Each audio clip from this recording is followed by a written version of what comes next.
علیکم ورحمۃ اللہ وبرکاتہ۔ ہمارے پیچھے جو آپ کو نظر آ رہا ہے یہ بحر قلزم ہے، جس کو بحر احمر بھی کہا جاتا ہے، اور یہی وہ سمندر ہے جس کو حضرت موسیٰ علیہ السلام نے پار کیا تھا۔ جی مفتی صاحب کیا کہنا چاہتے ہیں؟ السلام علیکم ورحمۃ اللہ وبرکاتہ۔ محترم ناظرین، اس وقت ہم بہت ہی بابرکت جگہ کھڑے ہیں۔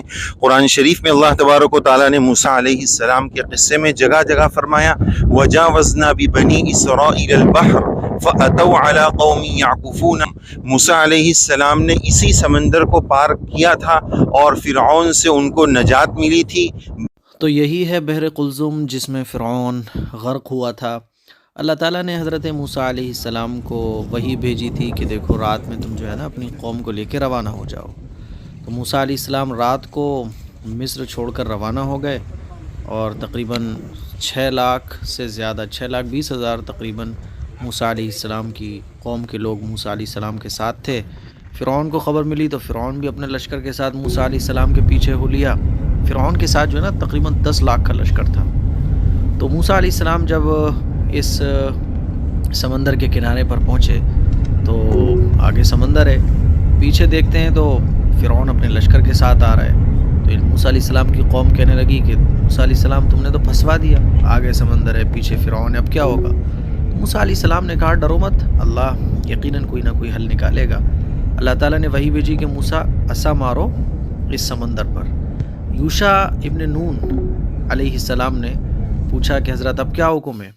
تو حضرت موسیٰ علیہ السلام نے کہا کہ اللہ نے عصا مارنے کا حکم دیا ہے۔ حضرت موسیٰ علیہ السلام نے سمندر پر عصا مارا تو 12 راستے بن گئے۔ 12 قبیلے تھے نا، اسی لیے اللہ نے 12 راستے بنا دیے، اور پھر ان 12 راستوں سے حضرت موسیٰ علیہ السلام اور ان کی قوم ان 12 راستوں سے پار کرتی ہوئی آگے نکل گئی۔ ان کی قوم بڑی نالائق تھی۔ بنی اسرائیل کہنے لگے موسیٰ یہ تو بڑی کیچڑ بھی ہو رہی ہے اور خشکی والا راستہ نہیں ہے، تھوڑا اور خشک راستہ کرواؤ، ہم اس پہ نہیں چل پائیں گے۔